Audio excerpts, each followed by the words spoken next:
On this week's episode, I want to give a shout out to one of my viewers, Projects Pat, who suggested I look into the trials and tribulations of Highwayman Bill Brazelton.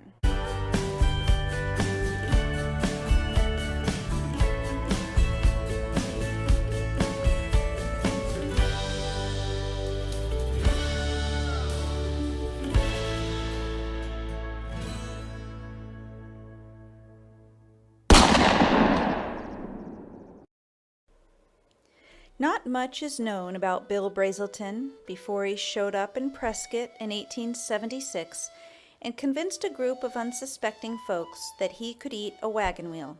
Yes, a wagon wheel. After collecting a down payment for his act, Brazelton left Prescott allegedly to assemble the rest of his team. As you may have guessed, he never returned. Meanwhile, on September 27, 1877, a stagecoach with over $5,000 in gold aboard was held up by a masked highwayman 8 miles south of the Antelope Canyon stagecoach stop. He used both a rifle and a 6-shooter fastened together at the grips. After his exploits in Prescott, he came down this way, and here are the remains of the Point of Mountain stagecoach stop bunkhouse.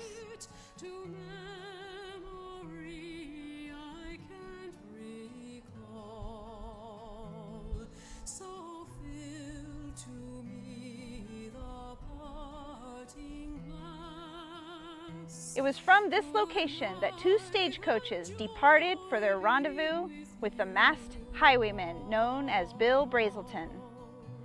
On July 31st, 1878, a stagecoach left the Point of Mountain stagecoach stop, traveled in a northeasterly direction. Arthur Hill was at the reins. A few miles up the road, a masked man stepped from behind a mesquite bush, demanded the passengers disembark, and robbed them at gunpoint.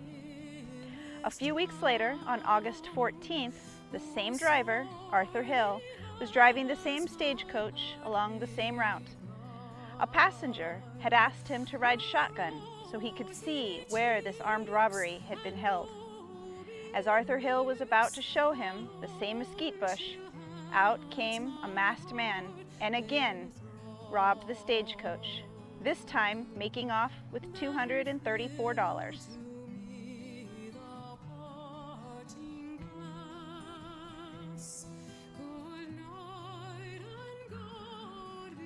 Pima County Sheriff Charles Scheibel used the best trackers to search for the masked highwayman. They found 2 sets of tracks leading to the scene of the crime, and none leading away. This puzzled them, until one tracker discovered that one of the tracks had been made with reversed horseshoes. They followed this set of horseshoe tracks to a ranch owned by a man by the name of Nemitz. There they found the horse with backwards shoes. Nemitz was arrested and, fearing for his life, admitted to knowing the highwayman's name. He identified him as Bill Brazelton. Yes, the same Bill Brazelton from Prescott fame. He went on to say that he had a meeting scheduled with Brazelton later that evening to give him some supplies, and he warned lawmen that Brazelton would be armed and wouldn't go down without a fight. Scheibel formed a posse and went to the appointed location to await the highwayman.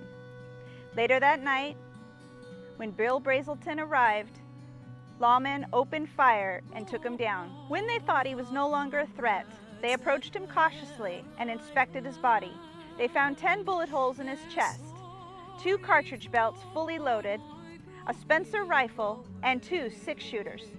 They also found in his possession the mask he had used at all of his stage robberies, as well as some earrings and a pocket watch that he had stolen from passengers along the route.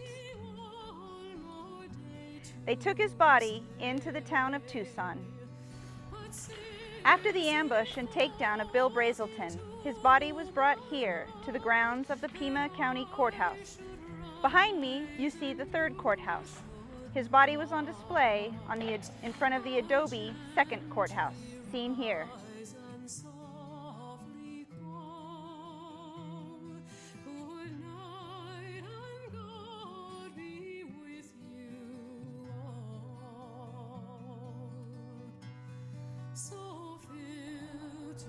At the inquest, Brazelton's body was brought up to the county cemetery, known as Court Street Cemetery. He had no family to bury him, so he was put into an unmarked plot. The Court Street Cemetery was actually the primary cemetery for the city of Tucson at this time period. It featured both a Catholic and a Protestant section, as well as sections for several fraternal orders. There was also a potter's field, or indigent burial ground, for those who had no money or no family to bury them. It's estimated that about 9,000 people were interred at the Court Street Cemetery between the years 1875 and 1909. However, like many cemeteries of this time period, the land became too valuable.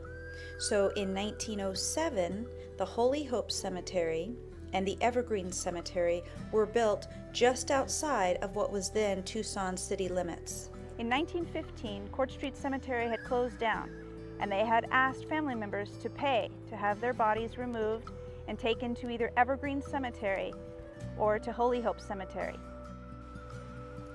The graves of those whose families could either not afford to pay the relocation fee or could not be located were left behind, evident in the fact that since 1949, 50 burials have been found beneath the homes of the Dunbar Street neighborhood, which now sits atop the hallowed ground that was once the Court Street Cemetery.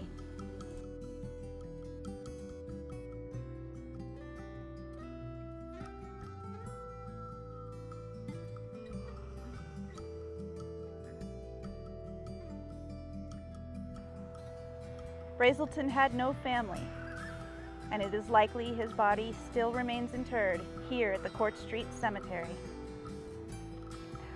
We're here at the Evergreen Cemetery in Tucson, Arizona to pay respects to Pima County Sheriff Charles Scheibel.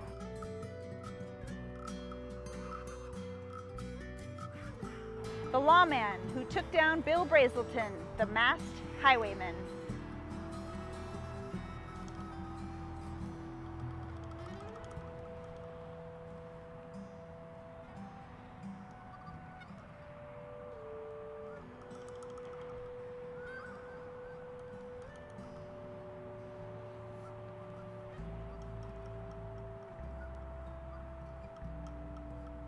Thanks again to Projects Pat for suggesting this story. I had fun researching it.